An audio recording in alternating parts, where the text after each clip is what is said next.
안녕하세요. 마틸다입니다. 오늘도 이어서 하느님이시요 사람이신 그리스도의 시 읽어드리겠습니다.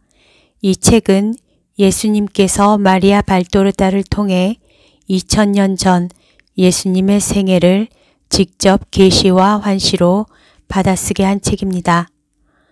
책과 저자 소개가 궁금하신 분은 동영상 아래를 참고하세요. 복음 준비 15장 요아킴과 안나의 죽음.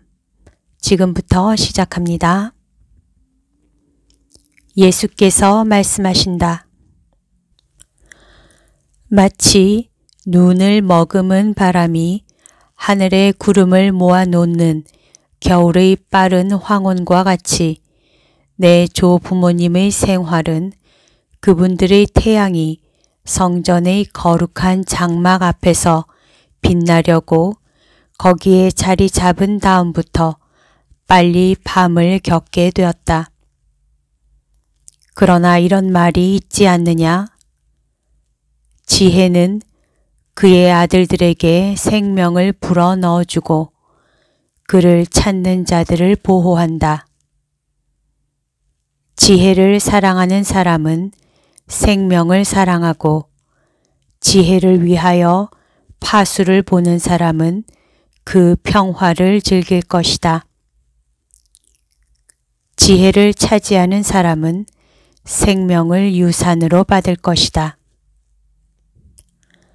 지혜를 섬기는 사람은 거룩한 이에게 순종할 것이고 지혜를 사랑하는 사람은 하느님께 많은 사랑을 받는다. 지혜를 믿는 사람은 그것을 유산으로 받을 것인데 그 유산은 후손들에게 확인되어 시련 중에 그와 함께 있게 될 것이다. 그는 우선 하느님의 선택의 대상이 될 것이고 다음에는 하느님께서 그에게 염려와 두려움과 시련과 당신의 규율의 채찍질을 보내시어 그의 생각에 시련을 겪게 하시고 그를 믿을 수 있게 될 때까지 그를 단련하실 것이다. 그러나 그 다음에는 그를 확고하게 하시고 곧은 길로 그에게 다시 오시어 그를 만족스럽게 만드실 것이다. 그에게 당신 비밀을 드러내 보이실 것이고 정의 속에서 그에게 지식과 지혜의 보물을 넣어주실 것이다. 그렇다. 이 모든 말이 있다. 지혜서들은 거기에서 그들의 행동의 거울을 얻어 만나는 모든 사람에게 적합하다. 그러나 지혜의 정신적인 애인들 사이에서 우리가 알아볼 수 있는 사람들은 행복하다. 나는 내 인성에 의한 친척들 가운데 성인들에 둘러싸였었다.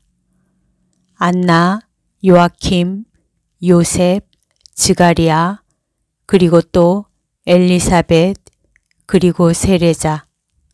이들이 진짜 성인들이 아니냐?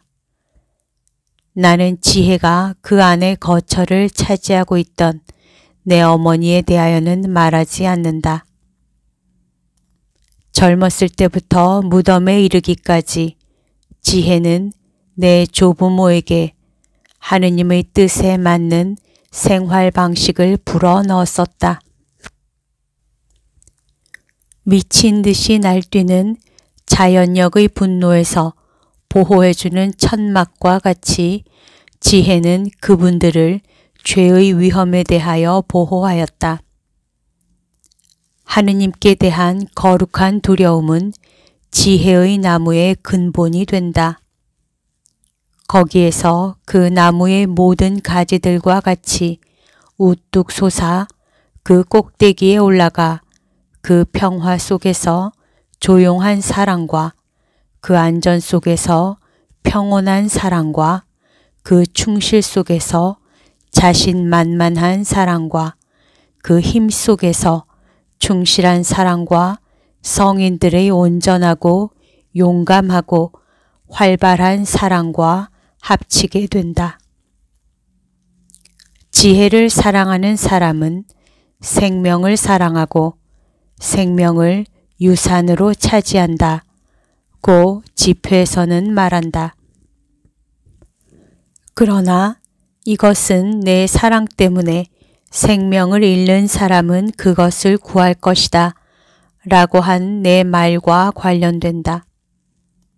불쌍한 이 세상의 생명에 대한 말이 아니라 영원한 생명에 대한 말이며 1시간 동안의 기쁨에 대한 말이 아니고 불멸의 기쁨에 대한 말이기 때문이다. 이런 뜻으로 요아킴과 안나가 지혜를 사랑하셨고 지혜는 시련 중에 그분들과 같이 있었다. 너희들 중에 얼마나 많은 사람이 완전히 악하지 않으면서도 절대로 울 일도 괴로워할 일도 없기를 원하고 있는지. 마리아를 딸로 가질 자격을 얻은 저 의인들이 얼마나 많은 시련을 겪으셨겠느냐. 정치적인 박해로 인하여 그분들은 극도로 가난하게 되어 다윗 가문의 땅에서 쫓겨나셨다. 제가 두 분을 계승합니다. 하고 말할 꽃 한 송이 없이 세월이 흘러가는 것을 보는 슬픔. 또 그 다음에는 이미 나이가 많아서 그 꽃을 얻었기 때문에 그분들이 그 꽃에서 여인이 활짝 피어나는 것을 보지 못할 것이 확실하다는 걱정. 그 다음에는 그 꽃을 자기들의 마음에서 억지로 떼어내 하느님의 제단으로 가져가야 하는 일. 그리고 또 그분들이 그 귀여운 맷 비둘기의 노래와 그 작은 발걸음 소리와 자기들의 딸의 미소와 입맞춤 따위에 익숙해졌었는데 더 무거운 정적 속에서 살면서 그 추억과 더불어 하느님의 시간을 기다리는 것. 그리고 또 병, 기후 불순에서 오는 재난, 권력자들의 오만 따위가 그분들의 조촐한 성공의 약한 작은 성을 치는 파성추의 타격이었다. 그런데 이것이 전부가 아니다. 혼자서 가난하게 그렇게 멀리 떨어져 있으며 자기들의 정성과 희생에도 불구하고 아버지의 얼마 안 되는 재산밖에 가지지 못하게 될 딸에 대한 괴로운 기억. 그리고 마리아가 돌아오기를 기다리는 동안 아버지의 재산이 아직 여러 해 동안 경작되지 않고 닫힌 채로 남아있으면 마리아가 그 재산을 어떤 상태로 발견할 것인가. 걱정, 두려움, 시련, 그리고 유혹. 그런데 항상 하느님께 충실하고 또 충실하셨다. 가장 심한 유혹은 이런 것이었다. 끝나가는 자기들의 생애에 곁에 자기들의 딸이 있음으로 해서 받는 위안을 거부하지 말라는 것이었다. 그러나 자녀들은 부모에게 속해 있기 전에 먼저 하느님께 속해 있다. 그래서 어떠한 자식이라도 내가 어머니께 말씀드린 것과 같은 말을 할 수가 있다. 제가 하늘에 계신 아버지의 이익을 돌보아야 한다는 것을 모르십니까? 하고 말이다. 그리고 어떤 어머니와 어떤 아버지도 어떤 태도를 취해야 할지를 알기 위해서는 성전에서 마리아와 요셉을, 요아킴과 안나를 나자렛의 그분들의 집에서 보아야 한다. 나자렛의 그분들의 집은 날마다 점점 더 비어가고 쓸쓸해져 갔다.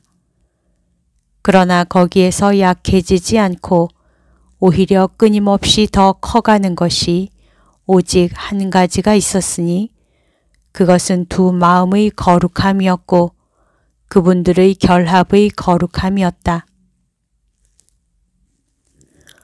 몸이 성하지 못한 요아킴과 그분의 애달픈 아내 안나에게 죽음을 기다리는 노인들의 길고 고요한 저녁 시간을 밝혀줄 것으로 무엇이 남아있느냐.